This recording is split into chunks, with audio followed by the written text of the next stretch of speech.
Hi, my name is Sheila Corona. Welcome to another edition of the Knowledge Vault.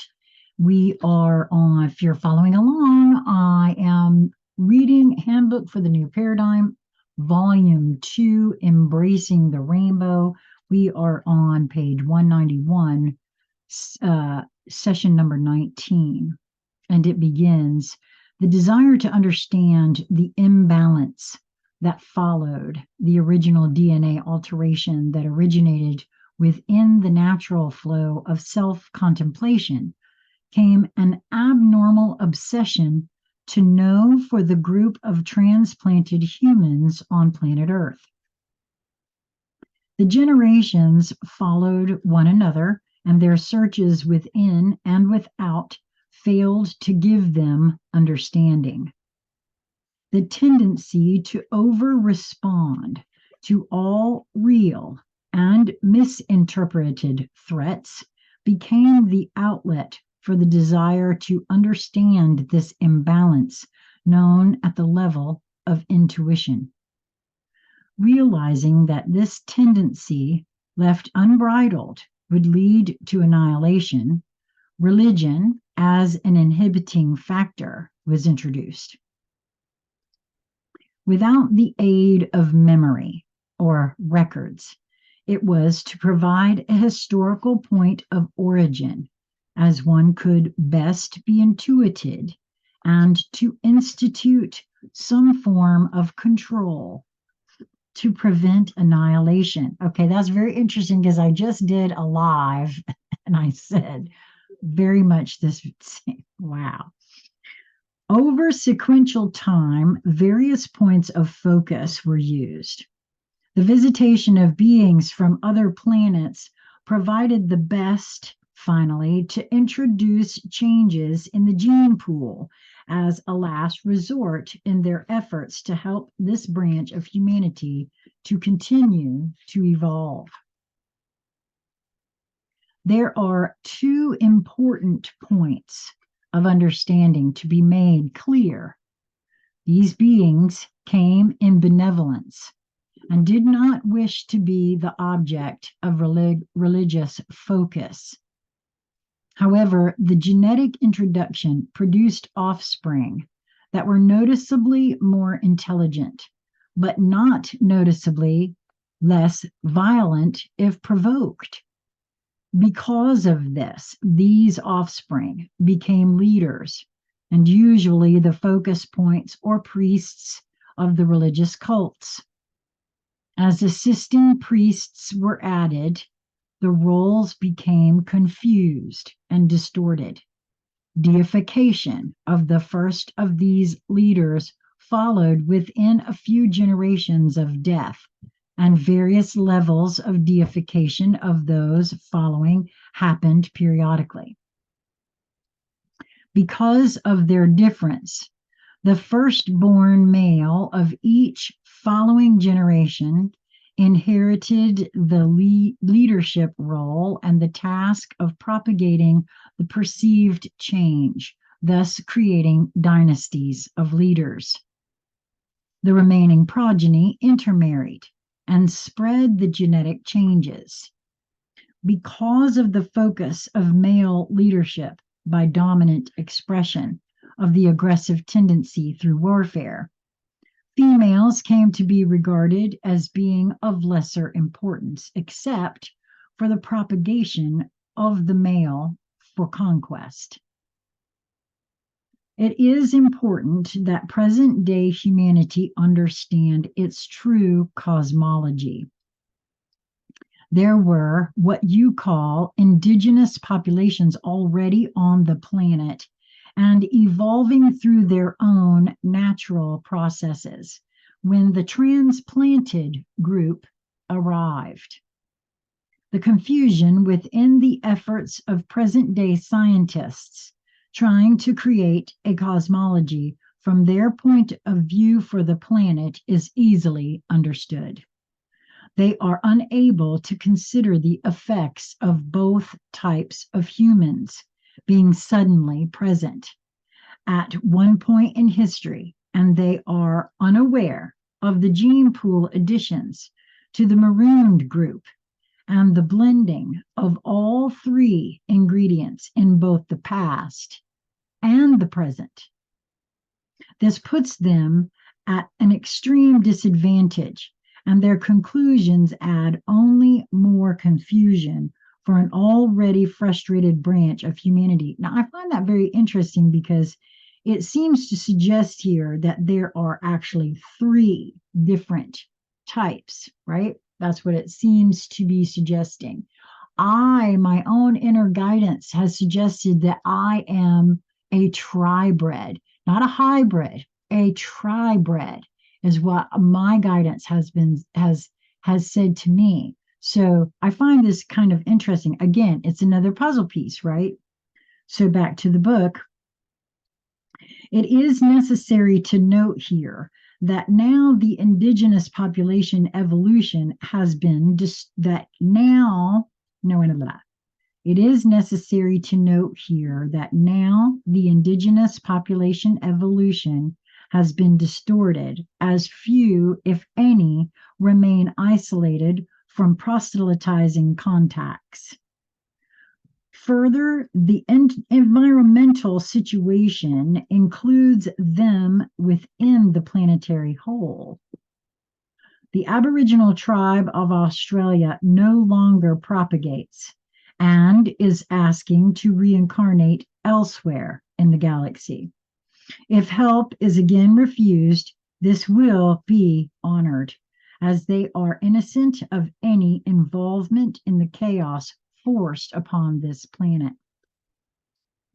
Humanity's roots and how its history has played out is not important for a delineated timeline, but for an understanding of how the frustration of being marooned was experienced and what far-reaching solutions were tried.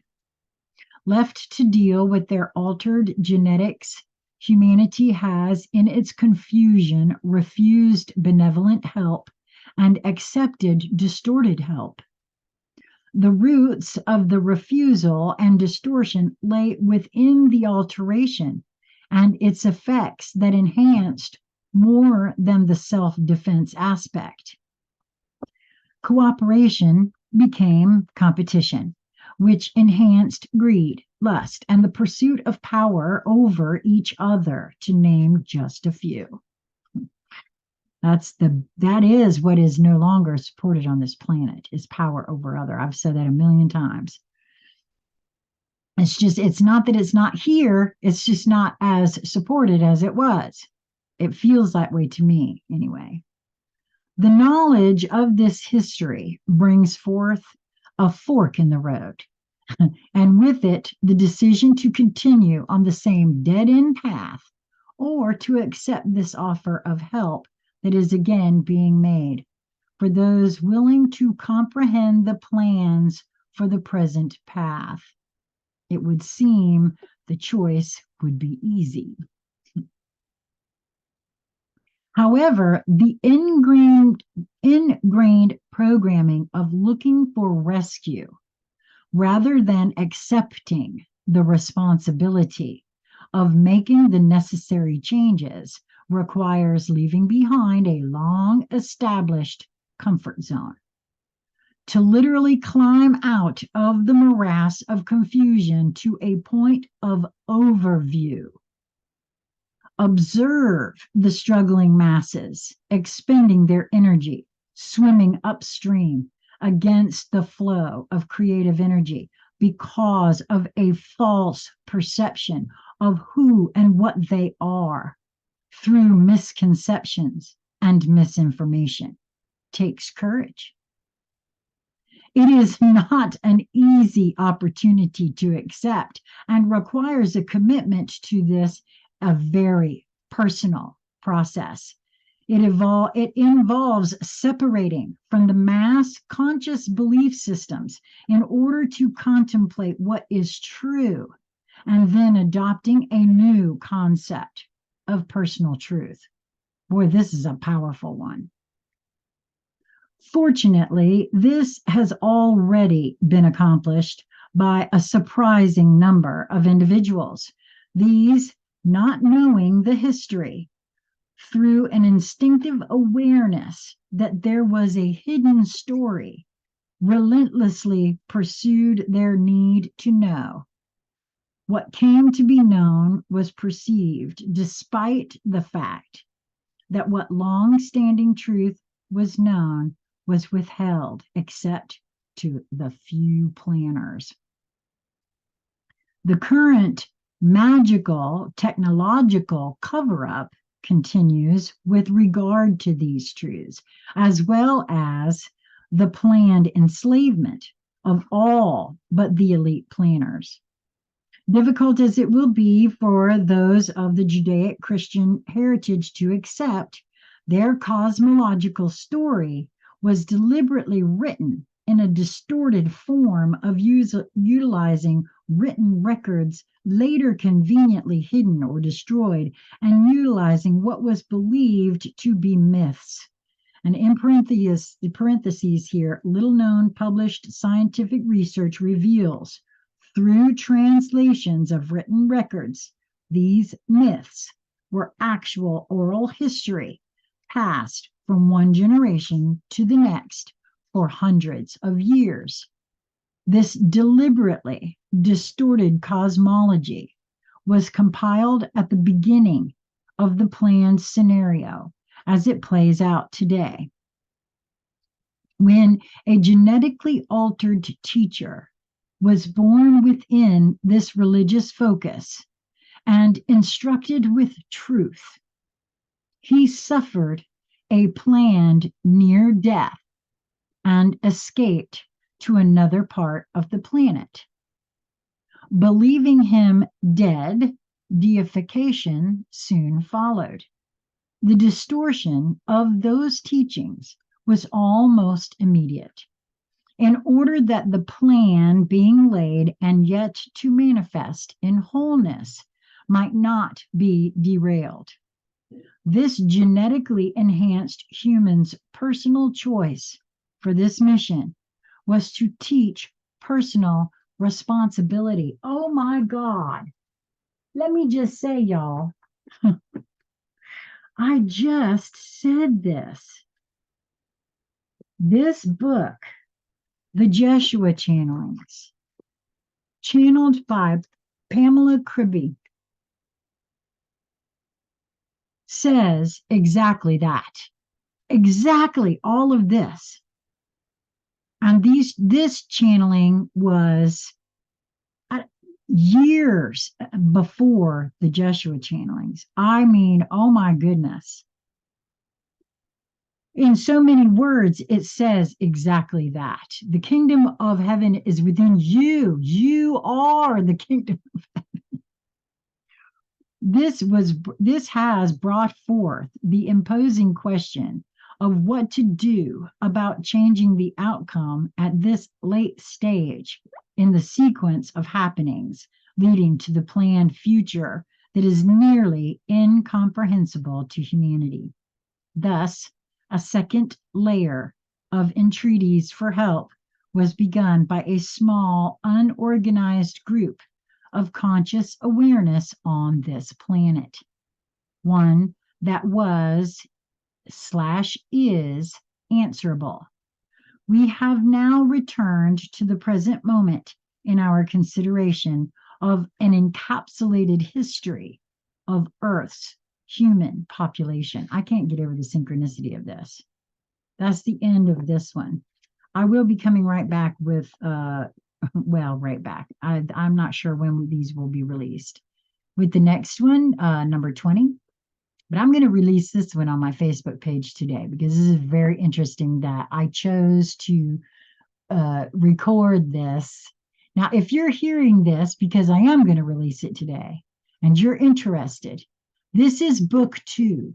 Book 1 in its entirety is in a playlist on this channel, Sassy Seer Sheila. It will also be on Conscious Conversation Central on Rumble. And it will also be as part of the Knowledge Vault on New Light Streaming Love.